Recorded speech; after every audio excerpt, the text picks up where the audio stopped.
Beloved, our memories are quite strong. You might suddenly remember a tender moment with your child or family. It might have been something humorous they did 5 years ago or more, but it will make you grin when you think back on it. You'll begin to experience warmth and joy as though it were happening again. On the other hand, you can be having a good day and everything is going well until you start to recall a sad event in which you weren't treated fairly, someone wronged you, or you suffered a loss. As a result, you quickly get depressed and disheartened. Why were you upset? Focusing on incorrect memories. What brought you joy? It's also fascinating to note that our minds tend to focus on the bad. A study revealed the various ways in which the brain processes both good and bad memories. A bad memory occupies more room. There is much to consider. This will cause us to focus more on the negative. Beloved, many people get up daily and get fixed at a negative display in their minds. I'm shocked that they injured me. It was so unfair. Why do I keep getting this bad luck? Well, let me say that there are other good events. Dwell on them as well.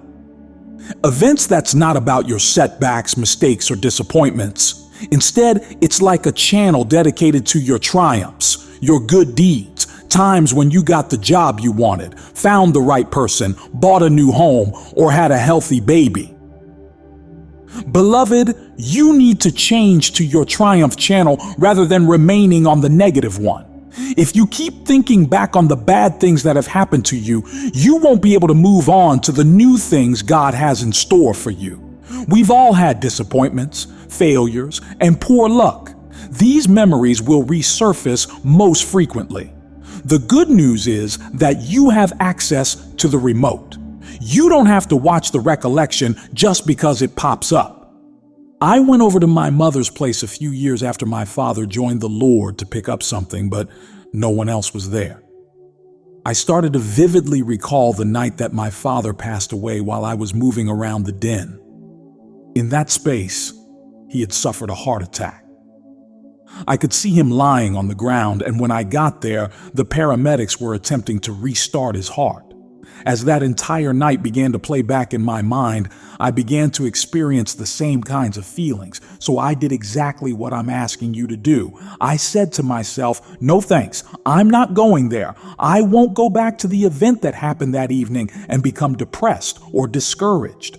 Beloved, can you think of even one instance in your life where God has been gracious to you despite how challenging it may be and how many unfair things may have happened to you? Can you think of at least one instance where God's hand was working to advance you, keep you safe, or cure you? Remember that and give them thanks. Beloved, stop concentrating on your flaws and start focusing on your strengths. If you're at odds with yourself, you won't become everything God intended for you to be. You must discipline yourself in what you let yourself dwell on and retrain your thinking. The most room is taken up by those unpleasant recollections. These films will understand what's going on and learn to switch on its own. I want to encourage you, beloved, to persevere on your path to success. Recall how God promoted you despite the fact that you weren't the best candidate. Keep in mind how God saved your child when things appeared to be quite dire.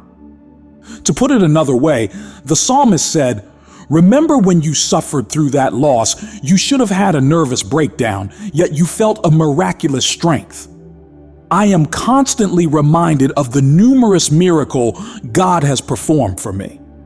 They are constantly in my mind. You'll note that these should be on our minds at all times. We frequently commit the error of remembering our hurts, failures, and disappointments while forgetting our victories and accomplishments. For example, when God commanded the Old Testament people to observe certain festivals, one of the main purposes was for them to remember what God had accomplished. Several times a year, everyone would stop what they were doing, assemble, and celebrate how God had delivered them from slavery, vanquished this adversary, and provided for them in this location. They had to keep their memories. Beloved, in the same vein, all of us need to have a personal memorial stone. When you reflect on your life, you shouldn't recall your failures, breakups, bad boss treatment, or failing businesses. Those are things you should be forgetting, not remembering. Change to the alternate channel. Keep in mind a time when you were lonely and God brought a wonderful person into your life. Remember the time God miraculously healed you despite the fact that the medical report claimed it was impossible. Remember those times when you thought there would never be another joyful day. God not only made things better, but also gave you joy in the midst of sorrow and beauty for ashes. We should all have our memorial stones ready. Do you have any memorial stones outside in your own life, I ask? The kind of life you lead will be determined by what you remember. You'll become bogged down if you keep thinking about all of your setbacks, disappointments, and pains. You may be going through a difficult time or confronting a barrier, but if you remember the proper things, you won't be saying, "Oh man, it's going to be the end of me." Instead, you will be saying, "Oh man, it's going to be the beginning of something new. I won't ever be able to leave." Instead, you will be praising God, saying, "You did it for me once. I know you'll do it for me again. God, I've witnessed your goodness before, and I know I will in the future." When David was about to meet Goliath, a behemoth almost twice his size, he did this. He could have concentrated on how huge Goliath was and how Goliath had more experience, training, and equipment than he did, but it would have only served to demoralize him. According to the Bible, David recalled using his own hands to slaughter lions and bears. What did he have on? Recalling his triumphs. He might have recalled how his father had treated him poorly or how his brothers had made him feel inferior. Like everyone else, David had a lot of bad things happen to him in the past, but he was aware of this principle.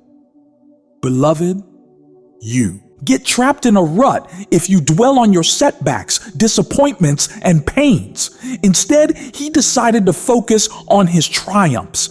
He not only surmounted that challenge, but also a number of others, and he evolved into the person God intended him to be. You might be facing a behemoth right now. Like David, you're going to overcome by not walking about thinking, "Oh, this is impossible. It's never going to work out." Instead, start remembering your triumphs throughout the day.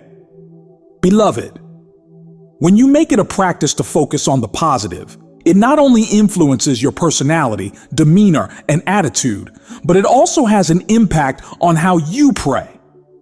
The phrase, "God, please heal me," or "God, I'm sick, I need a miracle," or "God, you've got to bless me," won't be used. Instead, you will say, "Lord, I want to thank you for how you've taken care of me through the years. And God, I know if you did it once, I just want to thank you in advance that you'll do it again." When you thank God for what He has already accomplished, when you reflect on your victories, how He has promoted you, protected you, and healed you, by the time you finish praying, you'll be fired up, strong, and confident, and you'll know that answer is on the way. See, if you only pray to God, "God, I need this, I need that," you'll probably end up discouraged. Instead, you will say, "Lord, I want to thank you for how you've taken care of me through the years. And God, I know if you did it once, I just want to thank you in advance that you'll do it again." They forgot about all the wonderful wonders God had performed for them and their forefathers. It continues. Forgetting important information can delay you from reaching your promised land. They became discouraged and began to gripe. Beloved, keep in mind all the foes God has vanquished for you. Keep in mind the times God has favored you, shown you kindness, and brought you back.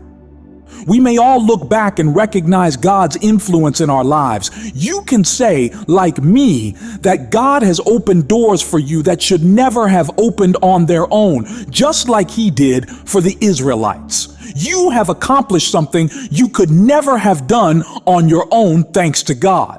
One of the keys to maintaining our optimism and stepping into the new doors so we can witness God turn the negative around is to never forget the struggles God has taken us through when it once seemed completely unattainable. Keep in mind what God has accomplished. Reread your memorial stones on a regular basis. That's the equivalent of holding your staff up, and the enemy will try to keep you so preoccupied with those painful memories, hurts, failures, and disappointments that you find yourself in a rut. Last but not least, my dear, don't forget to turn on your wind channel with the remote. Get your thoughts in order and your life will follow. If you make it a practice to focus on the positive, your successes, your victories, and the times God has helped you, you will have the faith, the courage, and the confidence to enter the great future that God has in store. Amen. I believe and vow that, like David, you will vanquish all foes, get through all challenges, and realize your full potential.